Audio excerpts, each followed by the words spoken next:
¿Qué tal? Mi nombre es Víctor Espinosa, soy gerente titular del Centro de Capacitación y Asesoría Jurídica CECAJU.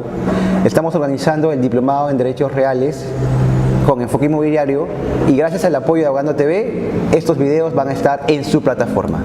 Los invito a que sigan Abogando TV. El matrimonio. Muy bien. Como ustedes recordarán, en la sesión pasada hablamos sobre el concepto de familia, que este concepto de familia era en realidad un concepto que puede ser no solo papá, mamá, hijos, sino un concepto ya más amplio.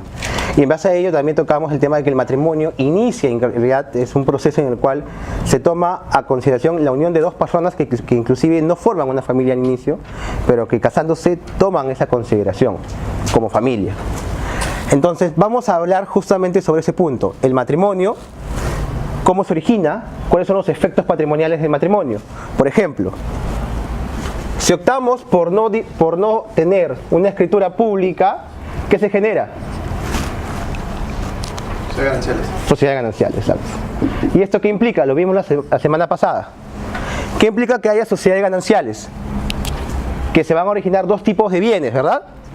Bienes propios y bienes sociales. Perfecto. Pero ¿qué pasa si tuviéramos una escritura pública? Separación de patrimonios. Muy bien. ¿Por qué es importante distinguir en función al aspecto patrimonial una invalidez de un divorcio? ¿Cuál es la diferencia entre una invalidez del matrimonio y un divorcio desde el punto de vista civil? ¿A qué se asemeja esto? Cuando estudiamos actos jurídicos, contratos, ¿a qué se asemeja? ¿De acuerdo?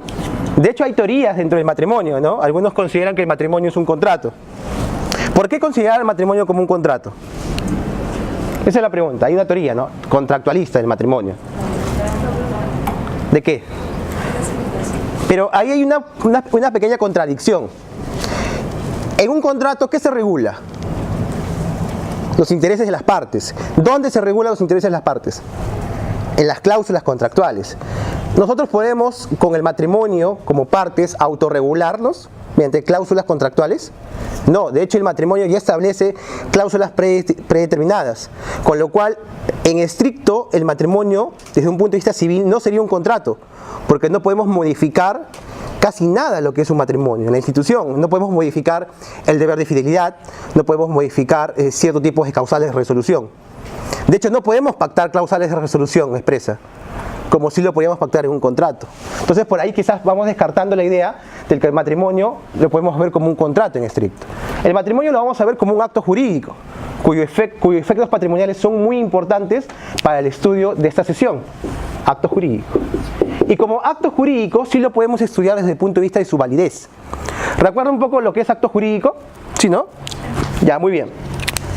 Para casarse, nosotros tenemos que tener en consideración ¿qué cosa? El agente.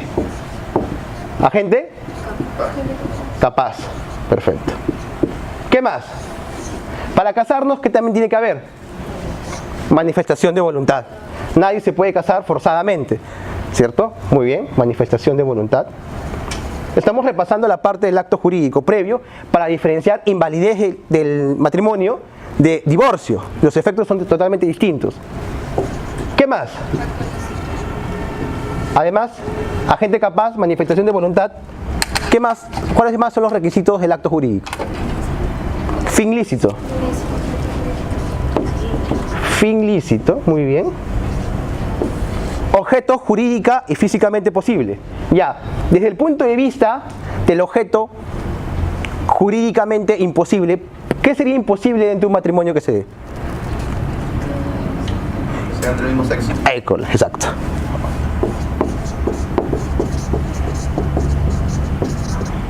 Posible. Muy bien. ¿El matrimonio te exige una formalidad? Sí, te exige formalidades. No te puedes decir simplemente porque quiero casarme, me caso. No, tienes que casarte ¿en dónde? Ante una municipalidad, ante un órgano competente, en líneas generales, ¿no? Porque ahora también se está viendo la posibilidad que notarialmente se puedan casar. Si te dicen que notarialmente te puedes divorciar, notarialmente te podrías casar, no habría ningún problema. ¿no? De hecho, ¿cuánto demora un trámite notarial de divorcio? ¿No?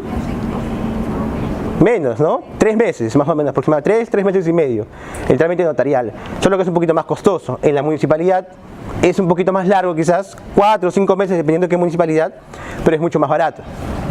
Bien, entonces, ¿hay formalidad? Sí.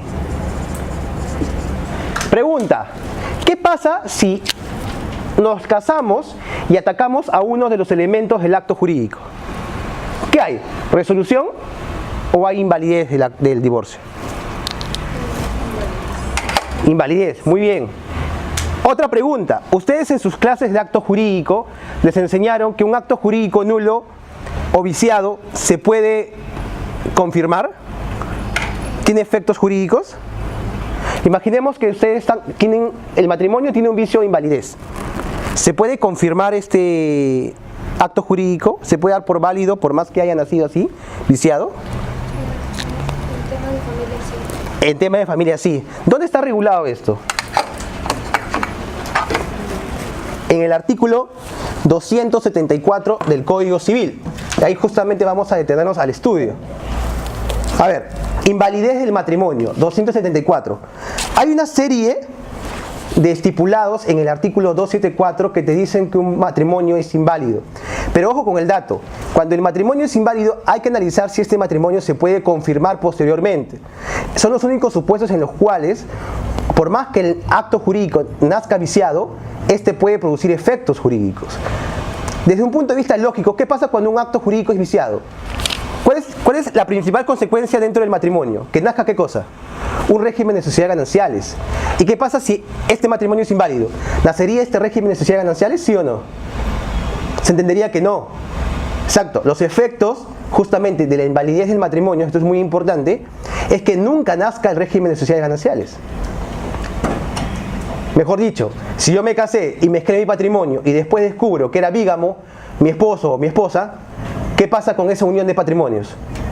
Es como si nunca hubiese existido. Ojo con ese dato.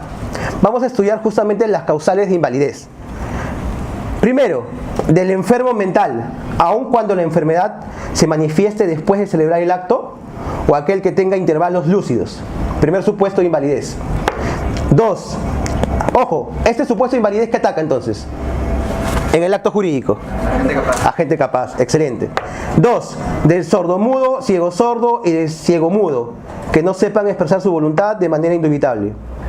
Empero, si aprenden a expresarse, sin lugar a duda, es de aplicación lo dispuesto por el dispuesto en el inciso 1. También agente capaz. 3. Del casado. ¿Se puede casar 2 veces una persona? Ya. ¿Qué ataca esto? Objeto, exacto. Objeto jurídicamente imposible, no te puedes casar 2 veces.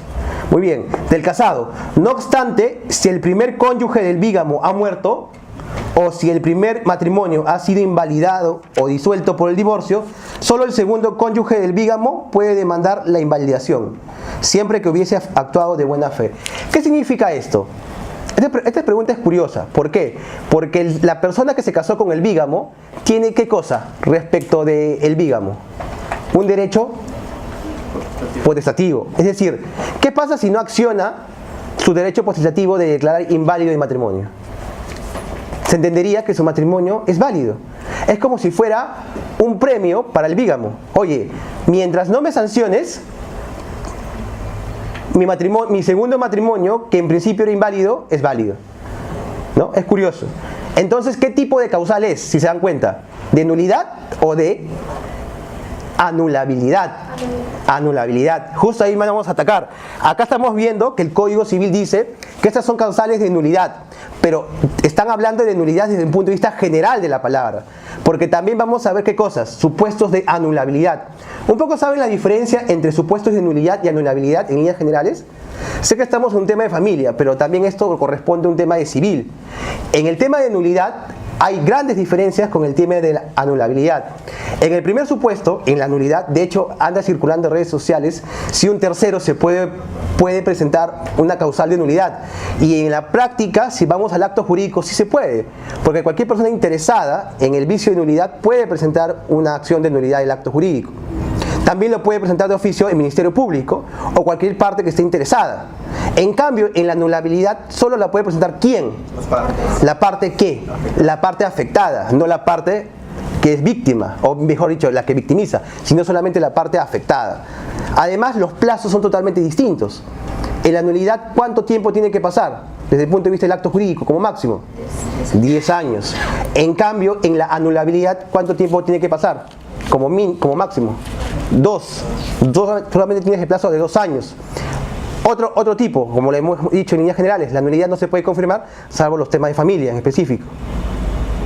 En cambio, en la nulidad sí se puede confirmar los actos jurídicos. Hay un tema de convalidación. Muy bien, sigamos analizando. De los consanguíneos o afines en línea recta, ¿qué tipo de causal ataca esto? ¿Objeto? ¿Jurídica o físicamente imposible? ¿Física? ¿Segura? Jurídicamente. Jurídicamente, porque físicamente sí se pueden casar. Jurídicamente lo están prohibiendo, que es otra cosa. De los consanguíneos en segundo y tercer grado, igual, colateral, es el objeto. De los afines en segundo grado, igual. Del condenado por homicidio doloso, ¿qué sería? ¿Qué causal de invalidez del matrimonio estamos atacando? A ver. No, del condenado por homicidio doloso de uno de los cónyuges con el sobreviviente a que se refiere el artículo 242. Es, por ejemplo, si yo mato a alguien y me caso con esa persona, ¿qué está atacando? Quizás fin lícito. La finalidad es ilícita. Has matado a alguien para cumplir con una finalidad ilícita. Es, por ejemplo, no sé, hay una chica que me gusta, pero esa chica está casada. Y yo mato a su esposo. ¿Para qué? Para que deje de estar casada y poder casarme con ella. Sería la sanción del Código Civil, ¿cuál es? Que has matado y te quieres casar por un fin ilícito. ¿Ven? Ahí vamos desarrollando que todas las causales del acto jurídico también se pueden ver aquí en matrimonio.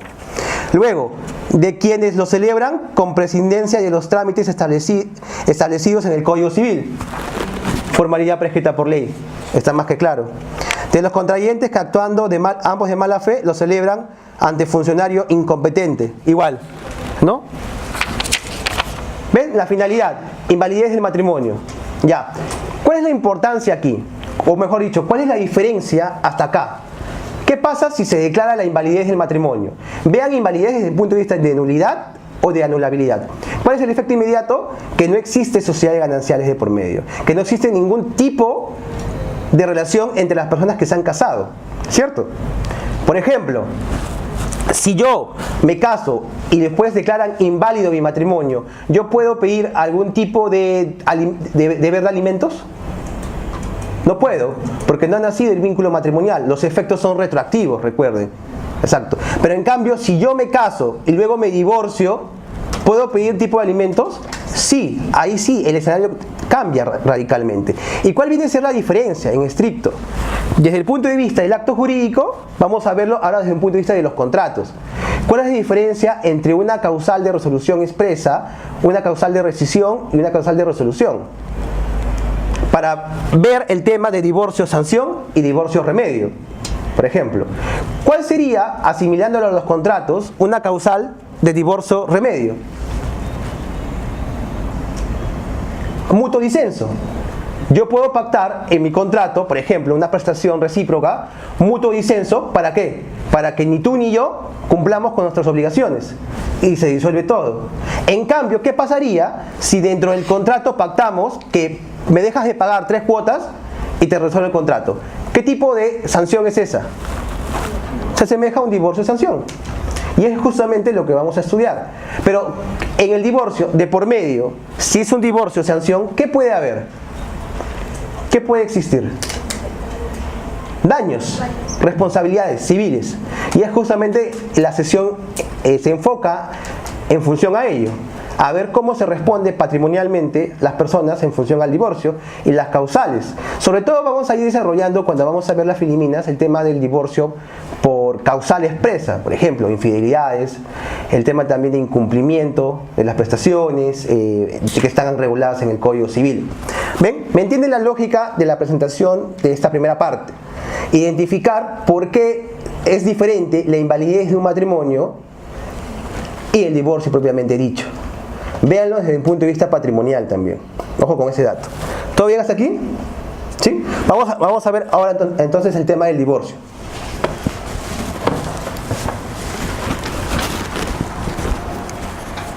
Hola.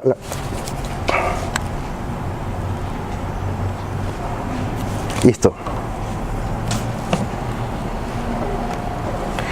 ¿Qué es el divorcio? El divorcio es una institución del derecho de las familias que consiste en la disolución definitiva y total del vínculo conyugal, restituyendo a los excónyuges su capacidad para contraer matrimonio. ¿Ok? Muy bien. Pero en cierta manera también se parece mucho al tema de la invalidez de matrimonio, ¿no? Muy bien. Artículo 348. El divorcio disuelve el vínculo del matrimonio. Artículo 85 del Código Civil Español. El matrimonio se disuelve, sea cual fuese la forma y el tiempo de su celebración, por la muerte o la declaración del fallecimiento de uno de los cónyuges y por el divorcio. Artículo 435 del Código Civil y Comercial Argentino. Causales de disolución del matrimonio. El matrimonio se disuelve por muerte de uno de los cónyuges, sentencia firme de ausencia por presunción de fallecimiento, divorcio declarado judicialmente. Estamos revisando ¿qué cosa? Comparada. Legislación comparada, exacto. ¿Cuáles son las causales de divorcio? ¿No? Son conductas antijurídicas que le permiten a una persona sostener que su vínculo matrimonial ya no lo satisface. Recordemos que desde el punto de vista de las prestaciones propiamente dichas, yo quiero ser muy civilista en este tema, para poder continuar con la celebración de cualquier tipo de prestación, ¿qué tiene que haber? Un nivel de satisfacción.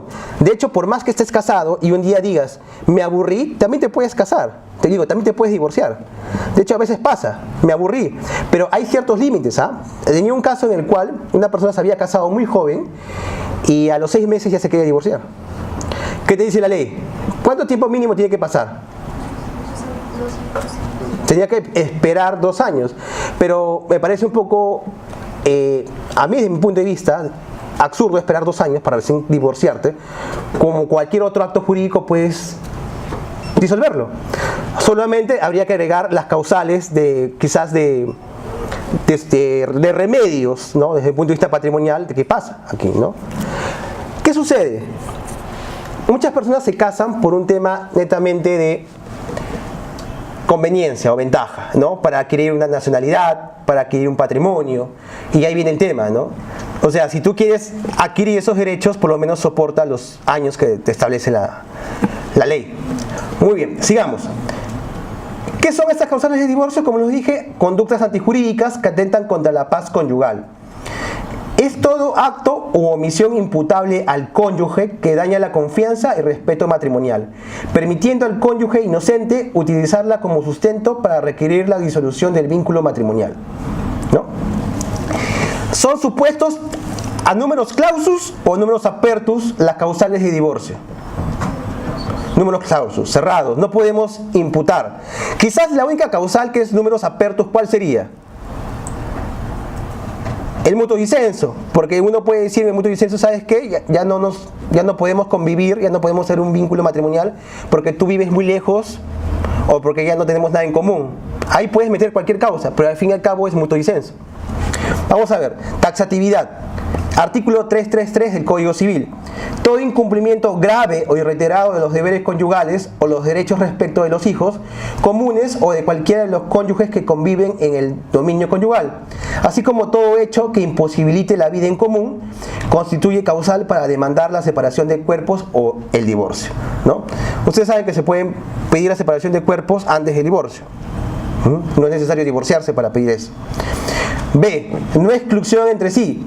Las causales de divorcio son autónomas al estar reguladas taxativamente en la ley civil.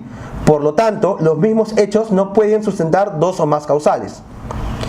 Esto no está regulado en la casación número 212-2006 Lima. Muy bien. Acreditación probatoria. Esto es muy discutible, sobre todo ¿para qué temas?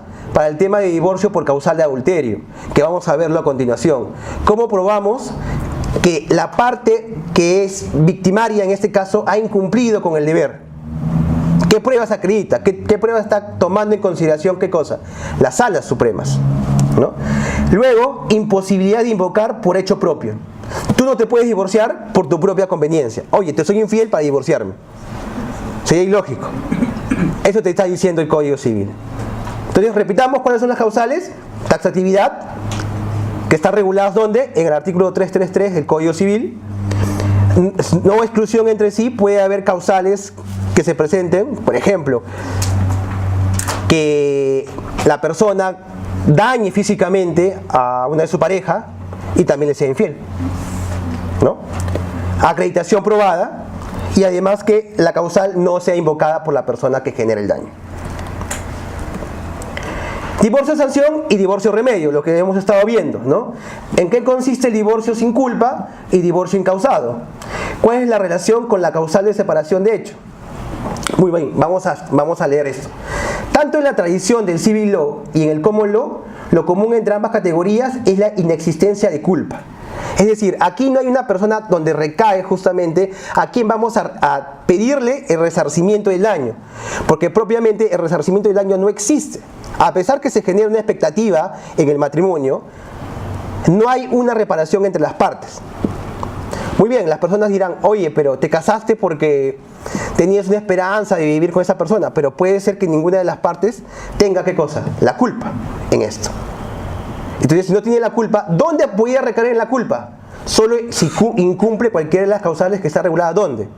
En el artículo 333 del Código Civil. Si no puedes recurrir y no puedes probar eso, ¿cuál es tu única sanción? ¿Cuál es tu único remedio? Irte al divorcio, remedio. Nada más. No puedes pedir ninguna causal de ¿qué? De indemnización o de resarcimiento en este caso. Y ahí vamos a ver, vamos a detenernos un poquito aquí. El adulterio como causal de divorcio. A ver, ¿qué es el adulterio en líneas generales? Alguien que me diga, ¿qué es el adulterio? Caballero, ¿qué es ser un adúltero? A ver. ¿Qué tal? Buenas tardes. Sí. Bueno, ser un adúltero es tener una relación paralela con la mujer que no está casada, ¿no? ¿Mujer o hombre? Mujer o hombre en este caso, claro. Una relación paralela. Claro, eso es lo que se ve, ¿no? Es decir, tengo mi esposa y tengo otra pareja. O pueden hacer, hasta se ha visto que hasta dos familias, en claro. ciertos casos pueden tener. Ya, muy bien. Usted, una pregunta así ligera. ¿Qué obligaciones hay dentro de un matrimonio? Bueno, es la fidelidad, ¿no? La fidelidad y los deberes que ya sabemos, ¿no? Como padre de familia. Ya, pero una cosa es, tú puedes ser imaginemos el caso, tú puedes ser un mal padre, Claro. puedes serlo, pero eres un buen esposo. ¿Puede darse ese caso? Sí, Mal padre y buen esposo. sí. Y buen esposo y mal esposo y buen padre también, a la vez. Ya. Pero ojo, con los datos. ¿Qué es ser infiel en líneas generales? Si tú te das un beso, por ejemplo, si tú eres casado y te das un beso estando un poco ebrio con una muchacha, ¿es eso ser infiel?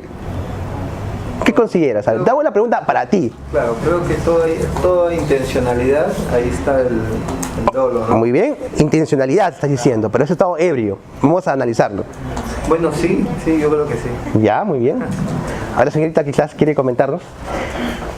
¿Qué pasaría en ese caso, no? O sea, imaginemos que tu esposo, estuvieras casada y tu esposo te pide permiso para salir a tomar con sus amigos y estando tomado te mandan una foto que besa a una chica. Lo primero sería reaccionar de mala manera, pues, ¿no? Ya, ilegalmente. ¿Dirías que hay un tema de infidelidad en este caso? ¿Tú sentirías que debes perdonar esta afrenta y seguir con el matrimonio? ¿Tú podrías ya estar en un estado de derecho potestativo y decir, ¿sabes qué? Divorcio por causal. No sería algo tan exagerado como decir me divorcio del toque. Ya, pero entonces tú dirías que este pico, este beso esporádico, no sería una causal de infidelidad. No sería adulterio. Lo que quiero definir es qué es adulterio, ¿no? No es adulterio para ti. No terminas la relación. Ya, imaginemos un supuesto distinto. No se fue a una fiesta, pero descubres en su celular varios WhatsApps donde se escribe con una señorita en términos muy acalorados. Por un año. Ay, ay, sí. Por un año, pero nunca la ha visto. Nunca la ha visto. Pero le ha dicho, mi amor, te amo, te extraño, te quiero ver pronto. Pero nunca ha tenido nada físicamente con esa persona. ¿Dirías que te es infiel? Es que las cosas pueden llegar a algo más fuerte. Sí, ya ha pasado un año, normalmente las personas buscan algo más después. Ya. Puedo intuir de que pueden pensar que luego puedan encontrarse y ahí sí ya pues. Ya, pero hasta ahí, hasta el medio de prueba que tienes, que son los WhatsApps, ¿podrías solicitar el divorcio? Sí. ¿Sí? Ahí vamos a ver otros... A ver, no, tú no. Una persona así... A ver, tú, caballero, ¿tú qué dirías en este caso? Imaginemos que tú eres el que está mandando los mensajes de WhatsApp y tu enamorada te ha descubierto. ¿Tú qué dirías? Tú que eres experto en temas de leyes, dirías, oye, no hay forma que compruebes esto. ¿Qué dirías? Lo que sé es que no configura como dentro de una causal del adulterio. No es, Correcto, muy bien. no entra en lo que el adulterio es acceso carnal con otra persona. Muy bien, entonces estamos ya desarrollando el concepto de que el adulterio, ¿qué sería entonces? El adulterio en sí es un acceso carnal, como dicen, o sea, tener intimidad con otra persona. Intimidad. Fuera del matrimonio, o sea, con una persona aparte. Una persona que no es tu cónyuge. Ajá, muy bien. Interesante el concepto de intimidad.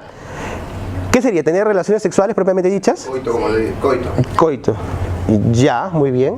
O sea, un beso no calificaría como infidelidad. Eso no configura dentro de lo que es adulterio. Ya, perfecto. Pero sí quiebra la parte que es de la fidelidad.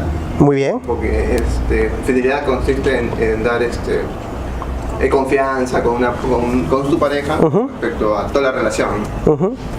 Y imaginemos que en este WhatsApp se mandan fotos. ¿Tampoco configura?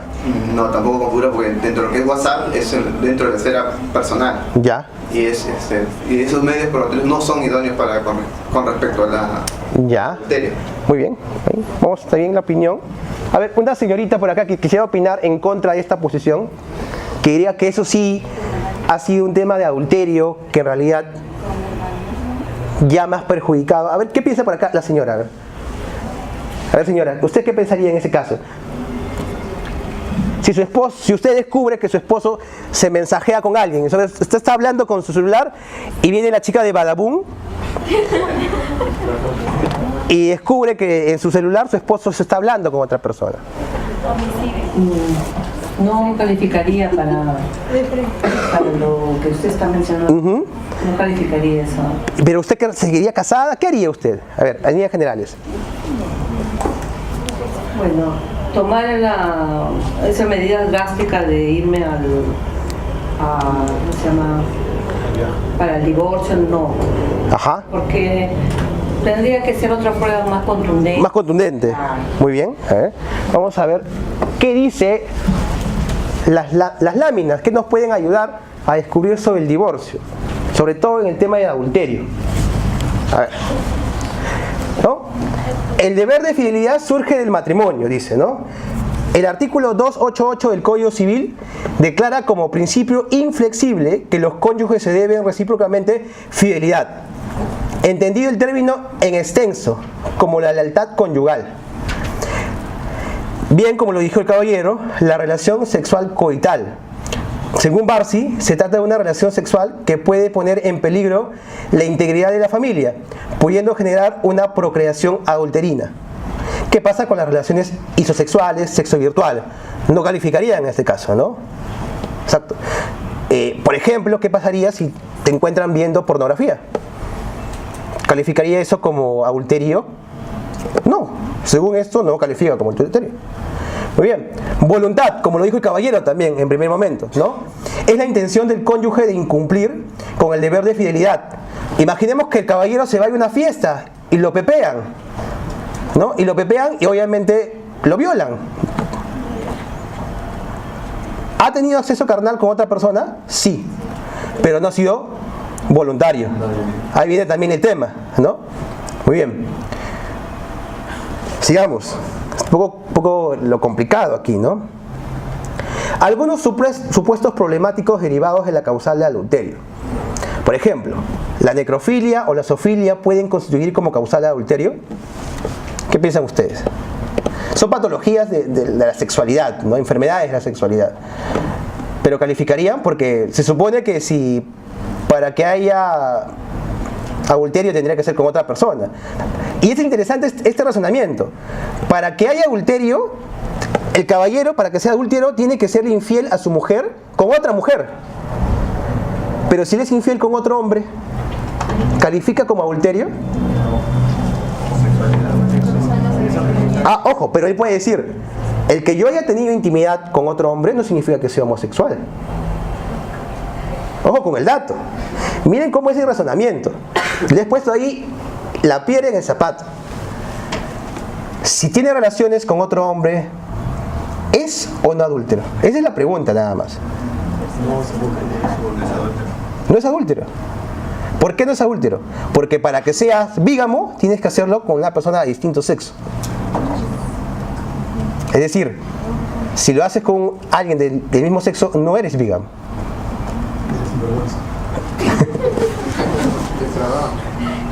Es el tema, ¿no? Ahí para analizarlo. Otra prueba. ¿Qué pasaría si ustedes no tienen prueba de que su mujer, mejor dicho en este caso su esposo, les fue infiel? Pero viene una mujer y les dice, estoy embarazada de tu esposo. ¿Qué pasaría ahí? ¿Qué dirían ustedes? ¿Esa sería una prueba contundente? ¿Sí? ¿Y qué pasaría si digo que no, necesariamente? Que en realidad era una ex enamorada en la cual yo estaba sometiéndome a un tratamiento de fertilidad y congelaron mis espermas. Y ella, sin mi consentimiento, se embarazó. Entonces, ahí hay que analizar el contexto, porque obviamente no tienes la prueba de la infidelidad. Tienes la prueba que tengo otro hijo. De repente extramatrimonial, obviamente, porque está fuera del matrimonio. Pero no tienes la prueba de qué cosa, de la bigamia, del adulterio, en este caso. Ojo con ese dato, porque vamos a ir analizando el tema de las pruebas dentro de este contexto, ¿no? ¿Cómo se demuestra la causal de adulterio? Lo dice acá, ¿no? La configuración del adulterio se da por el acto sexual con tercero dentro del matrimonio. Ahora, la pregunta sería interesante. Dice dentro del matrimonio, no te dice cómo esté tu matrimonio, si está bien o está mal. Porque puede pasar el caso en que digo, no, estoy casado, pero ya me voy a divorciar. ¿No? Eso pasa generalmente con los hombres, ¿no? Estoy casado, pero me está yendo mal, me voy a divorciar dentro de pocos meses. Está saliendo los trámites notariales. Espérame 3 meses. Y tiene una cana al aire. ¿Qué pasaría ahí? ¿Hay adulterio? Imaginemos el caso, que ya iniciaste los trámites notariales, pero todavía no sale tu divorcio. Y tienes una cana al aire. La parte, en este caso tu mujer todavía, puede iniciar una causal de divorcio, sanción, a pesar que ya hay por medio un inicio de trámite de divorcio notarial. Ojo con el dato, porque el tema patrimonial es distinto, te va a pedir más cosas. Te va a decir, oye, me sacaste la vuelta estando casado. O sea, si bien no me importa qué hagas con tu vida, pero desde el punto de vista de que todavía estábamos casados, me ha generado un daño. ¿Por qué no te esperaste los meses para estar divorciados? ¿Qué piensan ahí? ¿Podría o no podría la parte perjudicada, a pesar que ya hay inicio de un trámite notarial de por medio, en caso tenga una muestra de adulterio de parte del esposo, pedir o variar su petición, desistirse del procedimiento notarial e irse por el proceso judicial? Sí podría, porque todavía no ha concluido el otro. Te podría decir quizás la parte que es adúltera, oye, falta de interés para obrar porque en realidad nos estábamos divorciando de por medio. ¿Qué dirían? O sea, desde un punto de vista procesal también hay que ver el tema del matrimonio, ¿no? Porque si te vas a iniciar un proceso judicial de divorcio por causal, y yo te digo, oye, pero si nos estábamos divorciando notarialmente, ¿podrías yo aducir falta de interés para obrar? A ver, ¿qué piensan acá? A ver, ¿tú qué dirías? Lo que tú creas conveniente.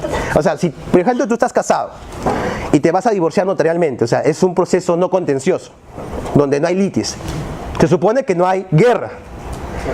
Pero luego, como sabemos que nos vamos a divorciar, yo tengo relaciones dentro del matrimonio, ¿no? O sea, tú estás casado y tienes relaciones con tu nueva pareja, pero todavía sigues casado, pero ya iniciaste el trámite notarial. ¿Pero eso significa que estás divorciado? Todavía. Y tu esposa, por molestarte... Pero teóricamente sí podría molestarme de esa manera. Sí. Te dice, ¿sabes qué? Me desisto del procedimiento notarial y me voy al proceso judicial de divorcio por causal, por ser adúltero. ¿Qué dirías ahí? ¿Cómo te defenderías? ¿O no podrías defenderte? No, yo sí podría defenderme. ¿Qué dirías? Que precisamente eso, probar la situación del proceso notarial para de esa manera decir que... ¿Cuáles serían tus medios probatorios? Ya el tema de las firmas, el tema del inicio, Presentaría eso para probar que existe ese proceso notarial. que ya estabas separado de cuerpos, que tú ya vivías en otra casa. Claro. De hecho, ¿no? Que la relación con la otra persona ya era...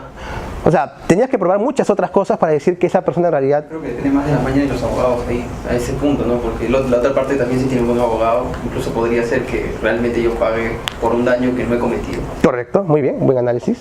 Muy bien. Alguien que piense distinto, alguien que diga no, que... Sí. Muy bien, a ver.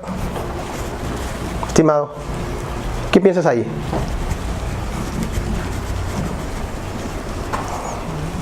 A ver.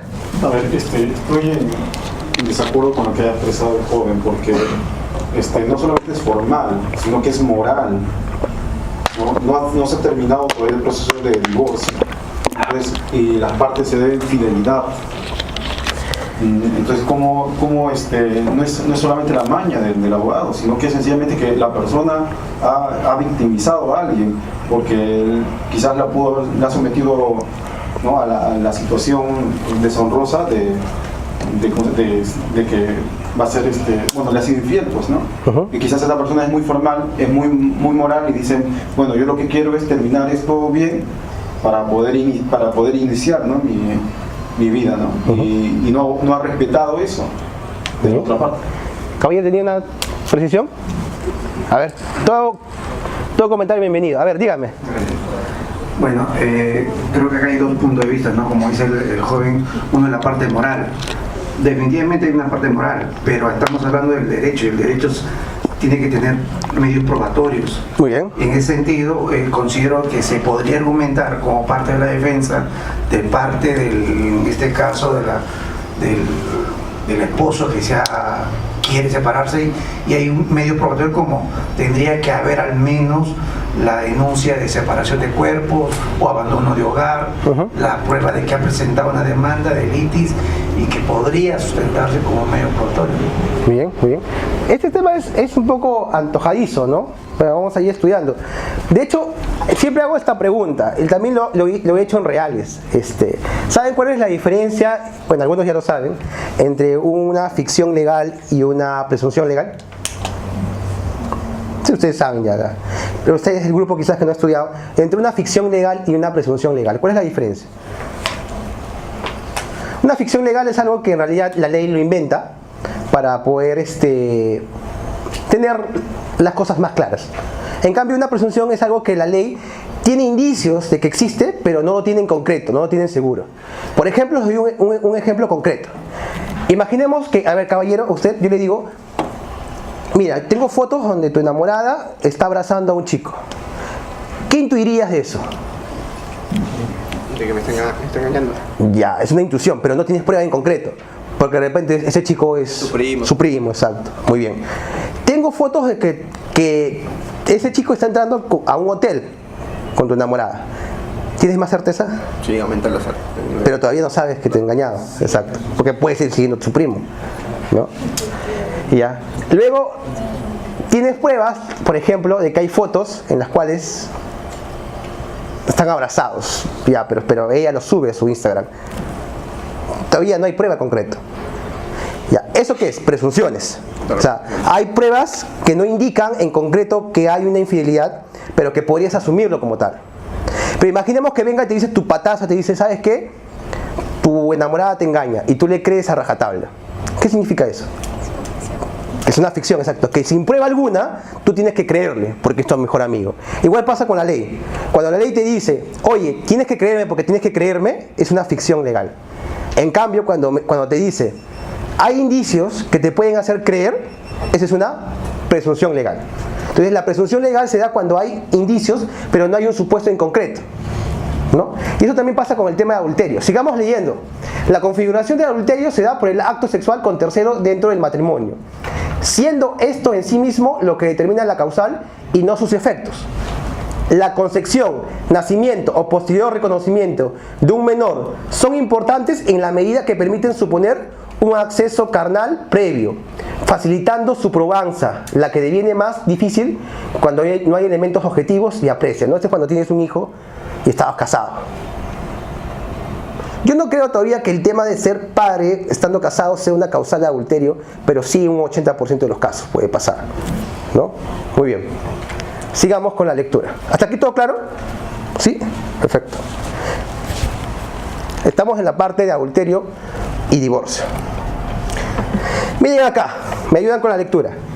Si se aduce el adulterio como causal de divorcio, para su comprobación resulta bastante difícil la prueba directa. Les dije, ¿no? ¿Por qué? Porque tú no puedes grabar, pues, al adúltero. Estarías yendo en contra de ¿qué? De la intimidad. Exacto. Aparte no sabes dónde te va a hacer adúltero. Pero miren la pregunta. ¿Qué pasaría si tú tienes cámaras en tu casa? ¿No? De hecho, ¿no han visto la canción de Bon Jovi, Always? ¿Algunos han escuchado? Sí, ahí había cámaras, pues. ¿Se han visto? Entonces, en ese videoclip, la chica cuando entra ve a su enamorado besando a su mejor amiga. Eso puede pasar quizás, ¿no? Que el esposo o en el caso la mujer o el hombre tenga cámaras en su casa y no porque viole la intimidad de su pareja descubra la infidelidad. Puede pasar. Y es una prueba válida. Otra cosa es que se meta o contrate un espía y esté grabando el acto sexual, ¿no? ¿O qué pasaría si contrato yo, por ejemplo, o mejor dicho, mi mujer contrata a una bailarina para que me seduzca y yo saque los pies del plato con esa bailarina? ¿Qué pasaría ahí? Hay una causal objetiva, ¿no? El adulterio es objetivo, no es subjetivo. Es objetivo. ¿Eres o no eres adúltero? Pero la pregunta aquí sería, ¿quién me puso la bailarina? Mi mujer. Ahí queríamos. ¿Cómo analizaríamos ese caso? De hecho, eso es lo que a veces se excusa mucho el hombre. He visto en algunos casos, ¿no? Vino tu hermana a la casa. Tú tuviste la culpa de traer a tu hermana. Nosotros estábamos bien en el matrimonio. Y resulta que le engaña a su mujer con su hermana. ¿Está acordando de la novela? Pero puede pasar. Entonces, ¿ahí cómo reaccionamos? Vamos a seguir leyendo, ¿no? Como decíamos, la prueba directa. Por ello debe admitirse la prueba indirecta, a fin de demostrar la infidelidad del cónyuge culpable. O sea, ya no estamos hablando de que hay una prueba contundente, sino también hay otros tipos de pruebas que podían indicarlo, ¿no? Así como la mecánica del adulterio, siendo indispensable que de los hechos acreditados se pueda advertir de manera lógica y objetiva la infidelidad que se reclame. De ahí que si la confesionalidad, la testimonialidad y la consistente en una videocinta, analizadas en su conjunto y vinculadas entre sí, evidencian un comportamiento impropio de la pareja de la cónyuge con persona distinta de su esposo y que se presenta a pernoctar por determinados días en el domicilio de dicha persona, tales probanzas son aptas y suficientes para tener por acreditado en forma indirecta que la consorte quebrantó el deber de fidelidad conyugal, alterando la paz y la tranquilidad de la familia y de la unión matrimonial, pues no es creíble que únicamente estuviera durmiendo ahí sin sostener ninguna relación de carácter íntimo sexual con aquel. Algo maleada la sentencia. O sea, te dice que si te vas a dormir con alguien tienes que tener relaciones necesariamente. Básicamente eso es lo que estoy leyendo. De todo lo cual se sigue que resulta procedente la disolución del vínculo conyugal que uno a los esposos por resultar la demandada cónyuge culpable al haber dado causa al divorcio, ¿no? Esto es un amparo directo. En caso las pruebas no tuvieran entidad suficiente para dar por acreditado el adulterio, las tendrán para configurar la causal de injuria grave. Ojo, miren, no tengo forma de probar que me fuiste adúltero o adúltera, pero sí que tu comportamiento tan coqueto, se podría decir, o coqueta, me causa una afrenta grave. y por eso me divorcio. O sea, voy a otra causal del divorcio. Interesante razonamiento.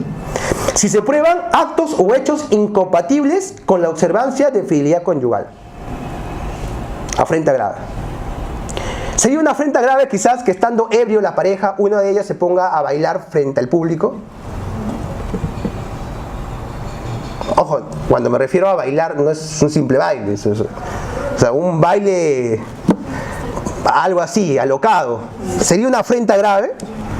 Hay que analizarlo, ¿no? En el caso en concreto. Pero ojo, todos estos supuestos son causales ¿de qué? De divorcio. ¿Y quién es la única persona que puede pedir el divorcio en este caso? La persona agraviada. La persona agraviada, exacto. Recuerden que es distinto a la invalidez. En la invalidez sí lo puede pedir ¿quién cosa? Cualquier otra persona. Ojo con el dato. ¿Cuál es el plazo de caducidad para invocar la causal de adulterio? Según el artículo 339 del Código Civil, la pretensión de divorcio en función a la causal de adulterio caduca a los 5 años de producida o a los 6 meses de conocida. 5 años de producida, o sea, yo fui infiel en el 2000, que estamos hoy 2019, te fui infiel en el 2011, ya caducó. Recién me entero. Si recién me entero, tengo 6 meses, porque es 6 meses de conocida. Exacto. Ojo con ese dato. 339 del Código Civil. Vamos a ver el casito. Con fecha 7 de julio de 1991, en la Municipalidad Distrital de Torongos, Rioja, San Martín, Reina Quispe Chupillón y Reinaldo Lozada Tello contrajeron matrimonio, producto del cual tuvieron 12 hijos, 5 de los cuales son mayores de edad, 3 fallecieron por muerte violenta y los 4 restantes eran menores de edad a la interposición de la demanda.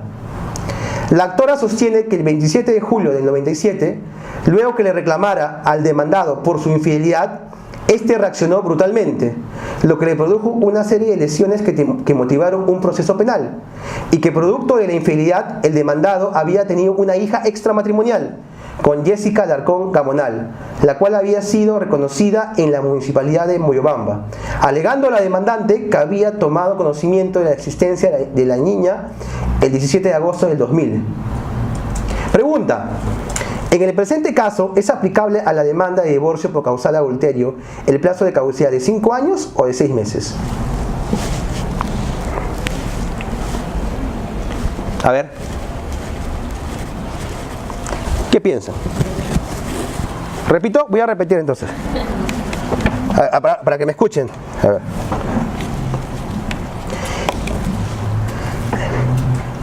Según el artículo 339 del Código Civil, la pretensión de divorcio por causal de adulterio caduca a los 5 años. ¿Qué significa que caduque? Que ya no la puedes reclamar. Por lo menos por esa causal, ¿no? O a los 6 meses de conocida. O sea, tienes que ver cuándo se perpetuó el acto o cuándo lo conociste el acto. Y este es el caso. Apunten el dato. 7 de julio del 91 se casaron. ¿Quiénes?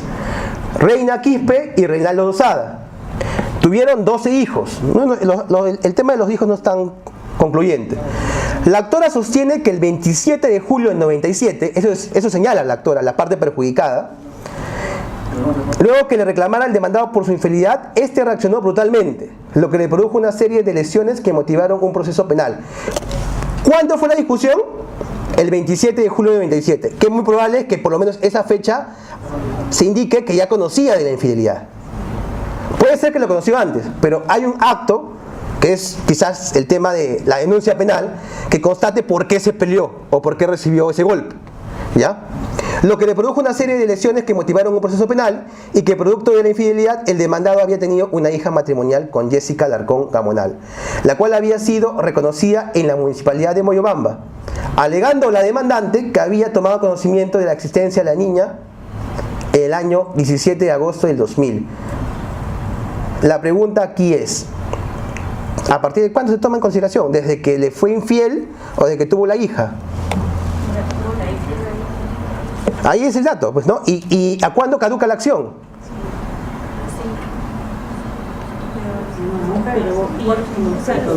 O sea, aquí el dato es, ¿por qué fue golpeada la mujer, supuestamente?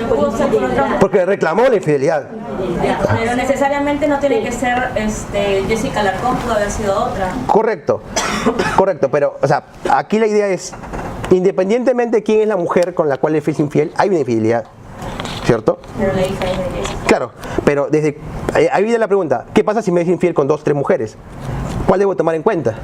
No, pero el texto dice que Jessica es la hija del producto de dicha infidelidad. El texto dice que Jessica... Correcto.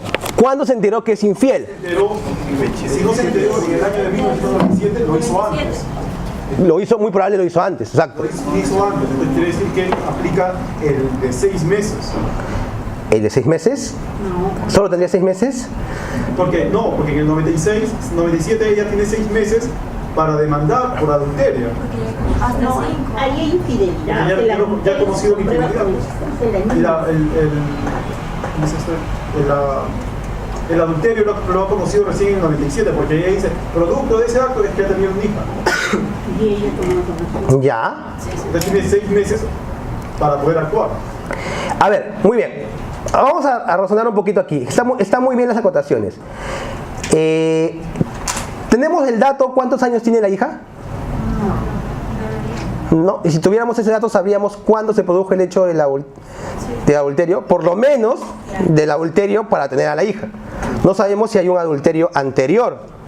Muy probable es que sí lo había hecho. Muy bien. Entonces ahí tenemos la complicación. ¿Ven? El caso no es tan simple. Y ahí pasa el tema. ¿Cuál debemos tomar en cuenta? ¿El hecho en sí mismo o el conocimiento? Porque el conocimiento es muy fugaz, 6 meses. En cambio, en el hecho en sí mismo es 5 años. E imaginemos, ¿no? Tú me eres infiel hoy y yo me entero mañana. ¿Cuál me conviene más? El de hoy, porque tengo 5 años. Porque si digo, no, yo me enteré ayer, mañana, tengo 6 meses nada más. ¿Me entienden? Ahí viene un poco el razonamiento. ¿Qué me conviene más? Por lo menos decir que me fuiste infiel en un plazo no menor de 5 años. Porque si me digo que me enteré recién, ¿qué tengo? 6 meses. Exacto. ¿Qué ocurre si la parte demandada no deduce la sección de caducidad? O sea, si yo demando, por ejemplo, a mi mujer que me fue infiel y mi mujer no deduce la sección de caducidad, ¿la puede presentar de oficio el juez? No puede. Exacto. Se somete a la jurisdicción. Tiene que someterse a lo que plantea el divorcio. Muy bien. Indubio pro adulterum, ¿no? Entonces lo que dice, estamos a favor del adulterio. Artículo 348 del Código Civil. No puede intentarse la separación de cuerpos por adulterio si el ofendido lo provocó, consintió o perdonó. La cohabitación posterior al conocimiento de adulterio impide iniciar o proseguir la acción. Y esto es un poco complicado, sobre todo para personas que son mayores de edad. O sea, mayores de edad me refiero a personas ya que porque no tienen otro lugar para coexistir siguen viviendo en el mismo hogar. Entonces es un poco la problemática de personas que quizás tengan 65, 70, ¿no? Que sigan viviendo en el mismo cuarto, pero porque no tienen otro lugar donde más vivir. Eso no significa que cohabiten, simplemente que comparten una morada. Y ahí viene el tema, ¿no? O sea, ¿tenemos que estar soportando una pareja simplemente porque no tenemos otro lugar para vivir? Por eso se pregunta, ¿es indubio pro adulterium? Realmente este es el razonamiento que está buscando el... Y no les puedo decir si es machista porque no dice si es a favor del hombre o por mujer. Es para cualquiera de los dos, ¿no? Vamos a leer las causales. Provocar. ¿Qué significa provocar? Propiciar, instigar, incentivar. Debe entenderse como generar el acto. Es un consentimiento indirecto o implícito que conlleva a que la pareja sea infiel. El marido, por ejemplo, proxeneta, que lleva a la mujer a la prostitución. Podría el marido proxeneta denunciar, o sea, separarse por adulterio si él la está prostituyendo, ¿no? Curioso, ¿no? Sigamos. Consentir. Aceptación o reconocimiento de la infidelidad sexual de la pareja. El consentimiento debe ser simultáneo con la falta. Juan permite que María sea hoy infiel con Manuel en determinada circunstancia, pero no mañana. Swingers, ¿no? Eso es un caso de las personas que tienen alguna una bañía sexual, ¿no? Les gusta ver a su pareja con otras parejas. Intercambian parejas, pero no para un tema de cohabitación, sino tema para un acto en específico. 3, y este es el más cuestionado, perdonar, ¿no? Es un acto de declaración posterior que retroactivamente dispensa las faltas conocidas hasta ese momento. Cónyuge infiel tiene derecho a la mitad de los bienes si su pareja perdonó infidelidad y decidió continuar con el matrimonio. Casación 21-27-2015. Pero aquí hay un tema. Se puede perdonar, pero quizás hay que analizar el contexto. Yo te perdono porque eres el padre de mis hijos, por ejemplo, en el caso de la mujer, pero no te he perdonado como mujer. Entonces, ahí viene el tema, ¿no? Yo permito que sigas viviendo en la casa porque necesito que mis hijos vean una figura paterna y materna. Pero eso no significa que yo voy a vivir o cohabitar contigo de nuevo. Entonces hay que ir separando las cosas, ¿no? Pero y eso no ha dicho la jurisprudencia. ¿Qué se entiende por perdonar? Perdonar como un deber de matrimonio, como padre, como familia, y otra cosa como pareja, ¿no? Ojo con ese dato. ¿Sí? ¿Todo bien? Vayamos al tema de resarcimiento por daños y perjuicios derivados del divorcio. Quiero ver hasta dónde estamos en la parte de el tercer pleno casatorio, donde va a ser el corte. Falta poquito. Ya. Artículo 351. Si los hechos que han determinado el divorcio comprometen gravemente el legítimo interés personal del cónyuge inocente, el juez podrá concederle una suma de dinero por concepto de reparación del daño moral. Y ahí viene el temita, ¿no? Saber la diferencia entre lo que es resarcimiento y lo que es indemnización en líneas generales. ¿Qué me podría decir una aproximación de la diferencia entre un resarcimiento y una indemnización? Porque ambos son sumas de dinero que el juez va a determinar en un determinado caso. Y se te va a dar efectivamente. Pero ¿cuál viene a ser la esencia de la diferencia de estos casos? Entre un resarcimiento y una indemnización. ¿Quién me puede decir en líneas generales cuál es la diferencia? ¿O son sinónimos? ¿Cuál es la diferencia entre un resarcimiento patrimonial y una indemnización? ¿Está bien? ¿Nadie lo sabe? Parece que son iguales, ¿no? Sí, pero no son iguales. El resarcimiento es cuando uno por ejemplo, le da una suma de dinero por haber sufrido un daño. ¿Ya? Sí, y el otro, la indemnización, es por haber, por ejemplo, juntado a lo mejor su proyecto de vida. Más o menos. A ver, ¿qué pasaría si usted me presta un carro? ¿Ya? Y yo te destruyo tu carro que tú me has prestado. Yo te digo, yo te voy a resarcir el daño. ¿Cómo te puedo resarcir el daño a ti? Comprando otro carro. Comprando otro carro o dándote el valor del carro. ¿Eso qué se llama? Resarcimiento. Te restablezco tu situación anterior antes de producirte el daño. Ojo con ese dato. Eso es resarcir. Dar igual o equivalente. En cambio, indemnizar, ¿qué significa? Identificar el daño producido y dar un monto aleatorio determinado. ¿Quién? El juez. Es un monto adicional a la producción de un daño.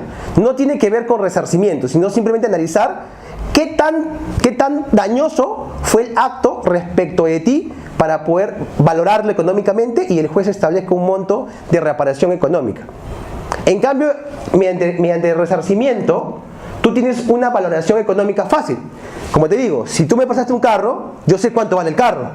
En cambio, yo no puedo saber cuánto te he malogrado o te he dañado la vida por algo, ¿no? De repente ese carro tenía un valor sentimental, qué sé yo.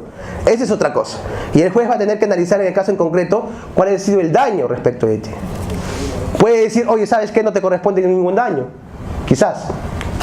Es decir, cuando hay la producción del daño, siempre hay un resarcimiento.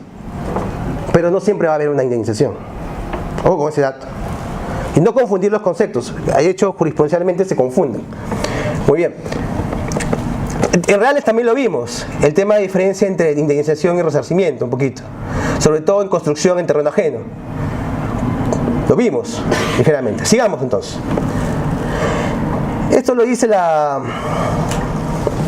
Miren, aquí es un poco de lo que es legislación comparada. La Corte di Cassazione en Italia, mediante sentencia de fecha 10 de mayo de 2005, indica lo siguiente: es de hecho fácil observar observar que la separación y el divorcio constituyen instrumentos previstos por el ordenamiento para poner remedio a situaciones de imposibilidad de continuación de la convivencia o de disolución definitiva del vínculo, que la circunstancia de que el comportamiento de un cónyuge constituya causa de separación o del divorcio no excluye que pueda reunir los requisitos de un ilícito civil. ¿Se puede demandar por daños y perjuicios al amante de tu pareja? Ella se metió, te va a decir, ¿no? Ella se metió. Pero al final, ¿ella es la que te causa el daño? ¿Ella es el que tenía la obligación de infidelidad? ¿O es tu pareja, realmente? Ese es el tema, ¿no? Era un chiste. Hubiese podido ser felices los 4, pero revisé el celular y éramos como 20, ¿no? Otro casito.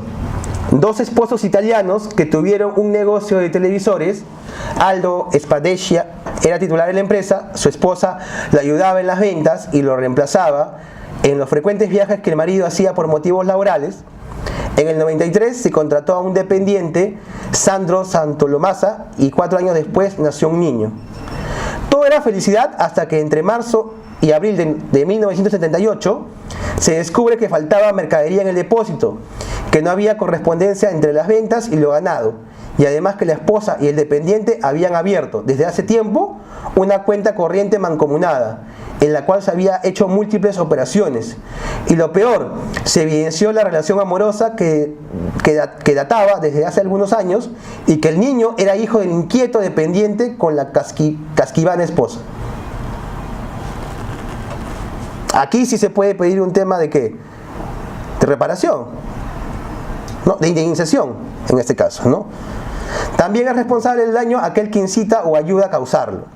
El grado de responsabilidad será determinado por el juez de acuerdo a las circunstancias. Artículo 1978 del Código. Muy bien. Separación de hecho como causal de divorcio. Y aquí vamos a acabar con esta parte para luego irnos al tercer pleno casatorio. Y antes del tercer pleno casatorio hacemos un pequeño corte. ¿Está aquí todo claro? ¿Sí? Vayamos. Separación de hecho como causal de divorcio. La ley 27495 de fecha 6 de julio del 2001. La separación de hecho constituye una causal no culposa sustentada en uno de los elementos constitutivos primarios del matrimonio, la vida en común. Esta causal es de orden objetivo al demostrar un hecho real y directo, la falta de convivencia por un plazo determinado o ininterrumpido. Se presenta como una fórmula necesaria para incorporar la teoría del divorcio remedio por la propia realidad social, familiar, económica y política que hoy vive nuestro país. Esto es discutible sobre todo para las personas que tienen una familia como las policías, quizás, ¿no? Yo, por lo menos que soy hijo de policías, entiendo la realidad, porque ellos tienen que ser destacados por muchos tiempos. Por ejemplo, hay personas que viven en el Brain prácticamente, y tienen sus parejas pero no las ven, y se casan, ¿no? Ahí cómo actuar, ¿no? Quizás esta sea la solución. Podría ser, ¿no? Falta de convivencia. Se exige un periodo de alejamiento, pero es un alejamiento voluntario o forzado. Como te digo, el tema de que si destacan a una persona, no es un alejamiento voluntario, es un alejamiento forzado, salvo que esté permitido que la esposa vaya, o viceversa, que el esposo vaya, ¿no? Ahí un poco viene el análisis. 4 años cuando no hay hijos menores de edad, 2 años cuando no hay hijos o existiendo son mayores de edad. 3, 4, 5, eso lo hablamos la sesión pasada, ¿no? A. Indemnización en caso de perjuicio. Para invocar el supuesto del inciso 12 del artículo 333 del Código Civil, el demandante deberá acreditar que se encuentra al día en el pago de sus obligaciones alimentarias u otras que han sido pactadas por los cónyuges de mutuo acuerdo. El juez velará por la estabilidad económica del cónyuge que resulte perjudicado por la separación de hecho, así como la de sus hijos. Deberá señalar una indemnización por daños, incluyendo el daño personal, u ordenar la adjudicación preferente de bienes de la sociedad conyugal, independientemente de la pensión de alimentos que le puede corresponder. Son aplicables a favor del cónyuge que resulte más perjudicado por la separación de hecho las disposiciones contenidas en el artículo 323 y siguientes del Código Civil, en cuanto sean pertinentes. ¿Esto qué es? ¿Una creación propia del ordenamiento jurídico peruano o sea importado. ¿Qué te dice? La denominada indemnización por separación de hecho es una copia de la pensión compensatoria del derecho español. Y ahí está a su vez del aseguro de divorcio del derecho italiano y de la prestación compensatoria del derecho francés. O sea, lo que nosotros venimos creando no es novedoso. Salvo quizás en el tema del concebido, en el tema de familia, el tema de derechos patrimoniales, que es novedoso, o el tema de la teoría tridimensional de la persona que lo trajo Cesareo, no tenemos muchas creaciones propias en el derecho, sobre todo en un tema de responsabilidad civil, de resarcimiento. De hecho, hay creaciones en los temas de fe pública registral del concepto de títulos, ¿no? Para favorecer o cuando hay un tercero perjudicado, resarcirlo con el daño. En el Perú todavía no es aplicable, pero están trayendo esto a colación en el tema de familia. Sí. ¿Qué pasaría en el supuesto de que la demandante, perdón, el demandado, en este caso el esposo, presenta la demanda de divorcio? Ya hay un hijo de por medio que está por demanda de alimentos, pero el menor cumple los 18 años, por lo tanto deja de ser menor. ¿Ya? Pero todavía está en litigio la demanda. Quien debería de asumir es el nuevo, en este caso, el menor de edad, bueno, el que fue menor de edad. Debería de continuar él, pero no lo continúa. ¿Ya? Independiente de acuerdo a lo que dice que debe considerarse la demanda de alimentos, pero si el menor, el hijo ya cumplió 18 años, ¿cuál sería en este caso la situación al presentar la demanda de divorcio? No te entendí mucho. Lo que pasa es que estoy un poco sordo cada vez que estoy oído por el tema. Digo, el esposo presenta demanda de divorcio. Contra la mujer, entiendo. Ya, hasta ahí sí. La esposa presentó anteriormente una demanda de alimentos. Claro, para decirte, oye, no, cumple con los deberes alimenticios. Ya, el hijo ya cumplió 18 años. Ya. Ya no debería prosperar, pues, esa supuesta excepción. Debería seguir el divorcio por su causal normal. ¿No? Entonces, no aplica el tema de la demanda de alimentos. Claro, en este caso no tendría. Salvo que, digamos, que el hijo sí continúe, ¿no? Salvo. Pero en realidad el derecho del hijo es distinto del de la mujer. La mujer puede inclusive pedir otra pretensión que diga, yo también tengo derecho a alimentos, porque de hecho el Código Civil también la faculta, siempre y cuando se demuestre que el divorcio le cause un perjuicio patrimonial. Entonces, o sea, tienes por un lado los alimentos del hijo y por otro lado los alimentos de la todavía conviviente mujer, que puede solicitarlo. Ojo con ese dato. Te puede imputar, te puede decir cualquier cosa. Otra cosa es que lo demuestre, como lo he visto. Sí. Doctor, una consulta. Para la separación de hecho, ¿es suficiente probar con el, por ejemplo, si el esposo se va de la casa y va a la comisaría y deja constancia de que se está retirando de manera voluntaria, y es suficiente con ese documento acreditar que ha sido la separación de hecho desde ese momento? Te dicen que sí. ¿Sí? ¿Y qué pasaría si el esposo se va por un año y vuelta regresa y la esposa ya lo deja ahí y pasado los 2 años, por ejemplo, va a sacar su copia y demanda por separación de hecho, pero pese a que el esposo ya regresó? Te va a pasar igual de lo que pasa con la infidelidad. Si se ve que hay un tema de perdón o regreso, aplicaríamos los mismos criterios. Lo que pasa es que no hay un criterio uniforme en estos temas. Entonces habrá que analizar el caso en concreto, realmente cuál es la figura, y el juez también analizarlo en caso en concreto. Y no hay una forma legal, por ejemplo, que diga el esposo, sabe que yo ya regresé y puede ir a la comisaría y dejar constancia o vía notarial, no sé, alguna figura legal que conste que él está regresando. Figura legal, la verdad es que todos serían pruebas. ¿Cuál más puede ser pruebas? A ver, bueno, el DNI no ha variado. ¿Qué más puede ser? Las fotografías en familia. ¿Qué más les ocurre a ustedes?